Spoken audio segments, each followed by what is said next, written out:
Unexpectedly, SpongeBob actually likes to watch some TV programs that are not suitable for children. When he was deeply engrossed in watching, Gary suddenly appeared. Scared, SpongeBob quickly switched to the sports channel. At this time, Patrick came to find SpongeBob and showed off his new shoes. What's unusual is that he actually wears his shoes on his hands. Under SpongeBob's questioning, Patrick finally admitted that he couldn't tie shoelaces, so SpongeBob was going to teach Patrick, but he failed after many attempts. At this time, SpongeBob realized that he couldn't tie shoelaces either. Then he used an excuse to send Patrick away, and remembered that his shoelaces had been tied since he was born. However, he didn't think too much about it and went to bed first. But the next day, as soon as he went out, he was tripped by his shoelaces. SpongeBob stumbled and came to the Krusty Krab. As soon as he entered, he found that Patrick was sitting inside. In order not to lose face, SpongeBob directly inserted his feet into the wooden board. Then he slowly walked into the kitchen. At this time, Squidward urged him to make Krabby Patties, so SpongeBob, whose shoelaces weren't tied, could only crawl over. Suddenly, he thought that as long as he stood still, it would be okay. But when it came to delivering the food, he was in a dilemma. The short distance in front of him seemed so far away now. The shoelaces at his feet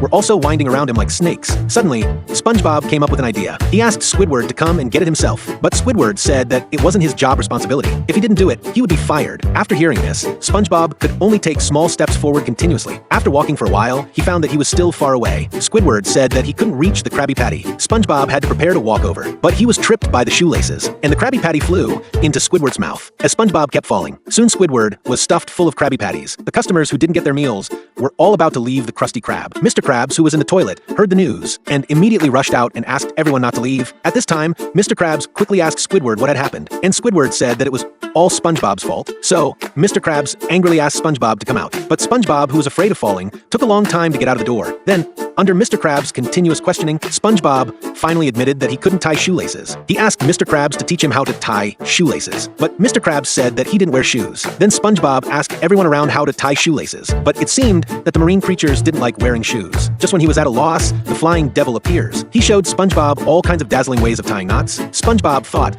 that he had finally met a savior, but the flying devil smiled and said he didn't know how to tie his shoelaces either. So SpongeBob's last hope was shattered. Then he went back to the pineapple house feebly, but he was suddenly knocked to the ground by Gary's roar. Unexpectedly, after Gary licked the shoelaces in a mess, the shoelaces were successfully tied. Until now, SpongeBob realized that Gary had been walking with shoes on.